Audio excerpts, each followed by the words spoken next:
Oke, terima kasih. Selamat pagi kepada para Bapak dan Ibu sekalian. Jadi pada kesempatan kali ini sedikit saya akan membicarakan mengenai masalah diabetes dengan kesehatan ginjal. Sebenarnya apa itu penyakit diabetes mellitus? Kalau kita lihat per kata, diabetes mellitus itu terdiri dari dua kata, yaitu diabetes dan mellitus. Diabetes itu artinya adalah pancuran, kemudian mellitus itu artinya madu atau gula. Jadi kalau per harafiah, definisi daripada diabetes mellitus itu adalah pancuran, kemudian madu atau gula. Nanti kenapa penyakit diabetes mellitus ini bisa disebut pancuran akan dijelaskan pada slide selanjutnya. Nah, seperti kita ketahui ini pepatah yang sudah sering kita dengar, yaitu ada gula, ada semut, ya. Kemudian seringkali diabetes mellitus itu lebih dikenal dengan sebutan kencing manis. Nah, yang jadi pertanyaan adalah apakah memang benar kencing tersebut rasanya manis, ya? Tentu saja Bapak dan Ibu tidak mungkin ada yang berani mencoba apakah kencing tersebut rasanya manis. Yang jadi masalah di sini adalah kencing manis itu seringkali kalau penderita diabetes itu kencing, kemudian kalau kencingnya itu tidak disiram dengan air, biasanya dalam jangka waktu sesudah air kencingnya itu kering, biasanya di bekas tempat kencingnya itu banyak semut. Ya, banyak semut. Kenapa bisa demikian? Karena kandungan gula dalam air urin tersebut itu cukup tinggi. Ya, makanya disebut dengan istilah kencing manis. Apa sih penyebab daripada penyakit diabetes mellitus atau penyakit kencing manis? Jadi, penyakit kencing manis ini penyebab utamanya adalah gangguan pada hormon insulin. Hormon insulin itu apa? Hormon insulin ini adalah hormon yang dihasilkan oleh kelenjar pankreas yang berperan untuk mengatur kadar gula darah sehingga kadar gula darah ini dapat digunakan oleh tubuh. Jadi pada pasien-pasien yang diabetes mellitus itu ada gangguan dalam hormon insulin. Jadi kalau kita makan karbohidrat, kita makan nasi, atau kita makan kentang, kita makan tepung-tepung yang lain, itu di badan akan diubah menjadi gula. Kemudian itu akan kadar gula di dalam darah akan merangsang hormon insulin yang dihasilkan oleh pankreas untuk keluar. Kelebihan kadar gula yang di dalam darah oleh hormon insulin itu akan dimasukkan, disimpan di dalam otot, sehingga kadar gula itu tetap terjaga dalam batas normal. Jadi peranan hormon insulin ini adalah untuk menjaga supaya kadar gula di dalam darah normal. Kalau ada gangguan dari hormon insulin, maka kadar gula di dalam darah kita itu tidak terjaga, sehingga seringkali dia tinggi. Ya. Apa saja yang dapat menyebabkan gangguan insulin? Bisa karena produksi insulinnya yang berkurang. Ini misalnya pada pasien-pasien yang masih muda, pasien-pasien yang masih umur 10, umur 15 tahun, tapi sudah terkena diabetes, itu biasanya disebabkan karena produksi insulinnya berkurang, atau bahkan tidak ada sama sekali. Jadi si pankreasnya tidak bisa menghasilkan hormon insulin. Tidak ada kadar insulin, sehingga pada penderita-penderita seperti ini, dia akan membutuhkan insulin yang disuntikkan dari luar, itu seumur hidup. Nah, yang sering ditemukan sehari-hari itu karena adanya resistensi insulin. Jadi hormon insulinnya ada, tetapi dia kerjanya kurang kuat, sehingga dia tidak bisa menjaga kadar gula di dalam darah tetap stabil. Ya, nanti pada slide selanjutnya akan dijelaskan masalah resistensi insulin ini. Kenapa diabetes ini merupakan masalah yang penting untuk dibicarakan? Ya. Karena ini data tahun 2017, ya. Tahun 2017 itu dikatakan bahwa Indonesia itu menempati ranking ke-6 dari seluruh dunia untuk penderita diabetes mellitusnya. Dan info terakhir yang saya baca itu tahun sekarang 2020 itu Indonesia sudah naik ya menjadi 3 besar untuk populasi yang paling banyak menderita diabetesnya. Dan menurut WHO, ya, diabetes ini menempati ranking keempat dalam penyakit yang tidak menular setelah stroke, kanker, penyakit pernafasan, dan diabetes. Kalau kita lihat grafik yang sebelah kanan, itu cenderung naik ya. Tahun 2000, kalau kita lihat tahun 2030 nanti, itu penderita diabetes akan naik hampir 2 kali lipat. Kenapa bisa demikian? Slide. Kenapa bisa demikian? Karena makin sekarang kalau kita lihat gaya hidup itu makin santai, ya. Pekerjaan semakin dipermudah dengan banyaknya teknologi. Sekarang kalau kita mau belanja bisa online, ya. Kemudian kalau misalnya mau beli makanan bisa lewat aplikasi, ya. Nah, itu menyebabkan gaya hidup kita menjadi sedentary. Jadi kita menjadi cenderung malas bergerak. Kemudian akan timbul masalah obesitas karena kekurangan aktivitas fisik tersebut. Dan obesitas ini merupakan faktor resiko untuk terjadinya diabetes. Kenapa? Karena pada orang-orang diabetes itu terjadi resistensi insulin yang tadi. Insulinnya ada tetapi kerjanya tidak cukup kuat untuk mengatur kadar gula di dalam darah. Diabetes itu banyak tipenya, ya, secara umum dibagi 4. Yang gambar sebelah kiri kalau kita lihat diabetes tipe 1, gambarnya anak-anak yang lagi disuntik insulin. Ini yang saya ceritakan tadi. Jadi dia dari lahir itu hormon insulinnya tidak ada, sehingga dia perlu mendapatkan suplai insulin dari luar. Kemudian diabetes tipe 2, kita lihat gambar laki-laki yang obesitas. Nah, itu berhubungan dengan diabetes tipe 2 karena resistensi insulin. Kemudian ada diabetes kehamilan, ya. Diabetes kehamilan ini biasanya sifatnya sementara karena lagi hamil, tetapi kemudian pada waktu sesudah melahirkan biasanya dia akan kembali lagi. Kemudian diabetes tipe lain. Diabetes tipe lain itu biasanya karena obat-obatan, ya. Yang paling sering menyebabkan diabetes tipe lain itu adalah steroid. Steroid ini banyak terdapat di dalam jamu-jamu atau pil-pil yang dikatakan bisa mengobati rematik, ya. Sesudah minum pil rematik, badan biasanya menjadi enak, kemudian ketergantungan dikonsumsi dalam jangka waktu lama, akhirnya timbul penyakit gula karena hormon steroid yang terdapat dalam obat-obatan tersebut. Apa sih gejala daripada penyakit kencing manis atau penyakit diabetes ini? Sering kita kenal dengan istilah 4P, ya. Yang pertama adalah polidipsi. Polidipsi itu adalah rasa haus. Jadi kalau kita ada rasa haus yang berlebihan, hampir setiap saat timbul rasa haus, harus kita pikirkan jangan-jangan kita ada penyakit gula, tetapi harus disertai dengan gejala-gejala yang lain, ya. Kemudian yang kedua adalah poliuri. Poliuri ini adalah sering kencing. Slide sebelumnya, dikit-dikit kencing, kemudian dikit-dikit kencing, ini poliuri. Kemudian polifagi. Polifagi itu sering terasa lapar. Jadi baru makan, 2 jam kemudian udah terasa lapar lagi, pengen makan lagi, 2 jam kemudian makan lagi. P yang keempat itu adalah penurunan berat badan yang drastis tanpa sebab. Jadi kita tidak ada usaha diet, tidak ada rencana menurunkan berat badan, tetapi berat badan turun secara drastis. Nah, gejala daripada 4P ini kita harus memikirkan jangan-jangan ini gejala daripada diabetes mellitus atau kencing manis, ya. Keluhan tambahan daripada diabetes itu kadang-kadang penglihatan kabur, ya. Ganti kacamata nggak cocok, ganti kacamata nggak cocok, penglihatan kabur. Kemudian gatal-gatal, terutama di daerah kemaluan. Kemudian yang gejala yang lain itu cepat lelah. Ini juga banyak pasien-pasien yang datang ke poliklinik dengan keluhan cepat lelah dan sering mengantuk.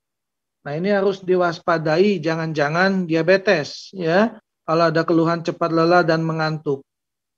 Nah, kadang-kadang baru ketahuan kalau kita ada luka dan ternyata luka tersebut nggak sembuh-sembuh.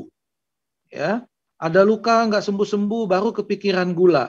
Dicek ternyata benar gulanya tinggi. Nah, ini biasanya gejala-gejala tambahan pada penderita diabetes. Nah, tentu saja itu hanya gejala-gejala klinis. Jadi kalau Bapak dan Ibu atau saudara ada yang merasakan keluhan-keluhan seperti yang sudah disebutkan tadi, harus ke dokter untuk memastikan apakah itu gejala-gejala diabetes atau bukan, ya. Jadi diagnosis diabetes tidak bisa hanya ditegakkan dengan gejala-gejala, tetap membutuhkan pemeriksaan lab. Pemeriksaan lab yang bisa dilakukan disebut diabetes itu kalau gula darah puasa GDP di atas 126 puasa, ya. Dan 2 PP 2 jam sesudah makan di atas 200 atau gula darah sewaktu di atas 200. Ini yang penting, jadi untuk disebut diabetes itu gula darah puasa di atas 126 dan 2 jam sesudah makan di atas 200. Atau ada yang diperiksa dengan kadar HbA1c.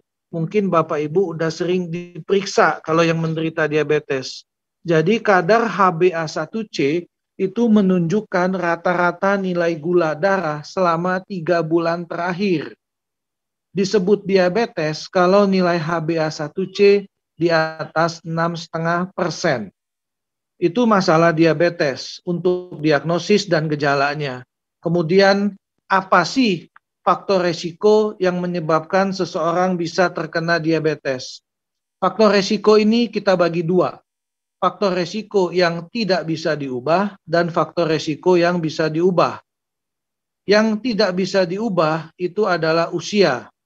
Usia di atas 40 tahun, kemudian riwayat keluarga ada yang menderita diabetes, hamil, kemudian ibunya pada waktu melahirkan ada bayinya di atas 4 kilo, atau bayi yang prematur. Ini faktor-faktor resiko yang meningkatkan seseorang untuk terkena diabetes dan ini tidak bisa diubah. Yang bisa diubah, slide. Ini yang penting ya. Jadi kalau faktor resiko yang tadi itu tidak bisa diubah, sudah dari sananya kita nggak bisa lakuin usaha apa-apa. Kalau ini bisa diubah, kegemukan, kurang aktivitas fisik, kolesterolnya tinggi, tensinya tinggi, makanannya dietnya tidak seimbang, kurang serat, tinggi lemak, gula garamnya tinggi. Nah ini bisa diubah. Jadi kita harus banyak melakukan aktivitas fisik, jaga tensi, jaga kolesterol, kalau perlu dengan obat-obatan. Kemudian jaga dietnya supaya jangan terlalu tinggi gula, terlalu tinggi garam, dan perbanyak makan serat. Ya, diabetes ini bukan suatu hal yang sepele, ya, bukan suatu penyakit yang ringan. Banyak yang ini cuman gulanya tinggi, udah minum obat selesai. Enggak, ya. Jadi diabetes ini komplikasinya bisa kemana-mana. Dari ujung kepala sampai ke ujung kaki. Kita lihat yang pertama komplikasi yang paling sering itu adalah stroke. Ya. Kemudian yang kedua gangguan mata. Bahkan sampai bisa timbul kebutaan ya akibat diabetes. Kemudian yang ketiga gangguan jantung, kardiovaskular. Yang paling banyak dikeluhkan yaitu adalah gangguan di syaraf tepi, diabetik neuropati, timbul rasa baal, kesemutan, mati rasa di ujung-ujung jari, tangan ataupun kaki. Nah, yang hubungan yang akan dibahas pada kesempatan kali ini adalah komplikasi ke ginjal. Kenapa? Karena diabetes ini merupakan penyebab utama gagal ginjal. Ini kalau kita lihat ya, tadi komplikasi diabetes. Jadi orang yang menderita diabetes itu 5 kali resikonya lebih tinggi dibandingkan orang yang tidak menderita diabetes untuk terkena penyakit jantung. 2 kali resiko lebih tinggi untuk terkena stroke. 5 kali lebih tinggi untuk terkena luka atau gangren yang tidak sembuh-sembuh. 7 kali resikonya lebih tinggi untuk terkena gagal ginjal. Dan 25 kali lebih tinggi untuk terjadi kebutaan atau katarak, ya. Slide. Jadi yang paling penting itu adalah pencegahan. Grafik ini menunjukkan bahwa nol itu pada yang tulisan di atas, yang nol itu adalah pada waktu diagnosis diabetes ditegakkan. Jadi pada waktu diagnosis diabetes itu ditegakkan, sebenarnya 5 tahun sebelumnya itu sudah mulai terjadi komplikasi. Baik komplikasi di pembuluh darah kecil atau pembuluh darah besar. Jadi kalau kita ketahuannya tahun 2000, sebenarnya dari tahun 1995 itu komplikasi daripada diabetes itu sudah terjadi. Nah, kemudian apa hubungannya dengan penyakit ginjal? Penyakit ginjal yang dibicarakan di sini adalah penyakit ginjal kronik. Kronik itu artinya lama, ya. Jadi penyakit ginjal kronik itu adalah penyakit ginjal yang sudah berlangsung lama. Itu selama 3 bulan atau lebih. Jadi selama 3 bulan atau lebih terjadi penurunan fungsi ginjal, itu kita sebut penyakit ginjal kronik. Penyebabnya kita bisa lihat pada diagram yang di sebelah kanan ya. Itu paling banyak penyebabnya 43,8%, hampir 50% itu karena diabetes. Hampir 30% karena darah tinggi. Jadi kalau kita ada diabetes, ada darah tinggi, ya kemungkinan besar akan timbul komplikasi ke ginjal, ya. Gagal ginjal itu ada banyak tingkatan, ya. Ada tingkat yang pertama, tingkat kedua, 3, 4 sampai ke 5. Kalau tingkat yang pertama itu masih ringan. Paling berat itu tingkat ke-5, di mana biasanya pada tingkatan ke-5 ini kita lakukan tindakan cuci darah. Dan cuci darahnya ini bersifat seterusnya seumur hidup, ya. Nah, untuk menentukan tingkatan-tingkatan yang mana itu kita harus periksa nilai kreatinin, ya, untuk nilai kreatinin di darah untuk menentukan tingkatan gagal ginjal. Jadi direkomendasikan apabila kita menderita penyakit diabetes mellitus, paling tidak kita 1 tahun sekali periksa fungsi ginjal, ya. Yang diperiksa apa? Yang diperiksa urium, kreatinin, dan urin. Pemeriksaan yang paling sederhana yaitu adalah pemeriksaan urin. Apa sih gejala-gejala daripada penyakit ginjal? Yang pertama itu adalah tensi tinggi. Kemudian perubahan frekuensi buang air kecil. Biasanya buang air kecilnya awalnya banyak, kemudian turun menjadi sedikit. Dan kalau kita periksa, seringkali ditemukan adanya darah atau protein di urin, ya. Kadang-kadang pada waktu kita buang air kecil itu timbul banyak busa. Timbul banyak busa itu sudah merupakan salah satu tanda gejala awal dari penyakit ginjal. Lemah atau sulit tidur, ya, kehilangan nafsu makan, ini sering salah tertutupi dianggap penyakit MAH. Jadi penderita diabetes kena kehilangan nafsu makan, tidak selera nafsu makan, dianggap sepele, dikira MAH, ternyata sudah gagal ginjal. Kemudian yang paling banyak itu adalah gatal, sesek, bengkak, ya. Biasanya penderita itu baru datang ke rumah sakit kalau sudah bengkak. Kalau sudah gagal ginjal, apa yang harus dilakukan terapinya? Yang pertama adalah perubahan gaya hidup, ya, tetap harus lifestyle. Kemudian obat-obatan, kalau sudah berat maka cuci darah atau bahkan bisa sampai transplantasi ginjal, ya. Bagaimana supaya penderita diabetes tidak timbul komplikasi gagal ginjal? Tentu saja diabetesnya harus dikelola sehingga dalam keadaan baik, ya. Yang disebut baik itu adalah yang sebelah kiri, yang hijau, ya.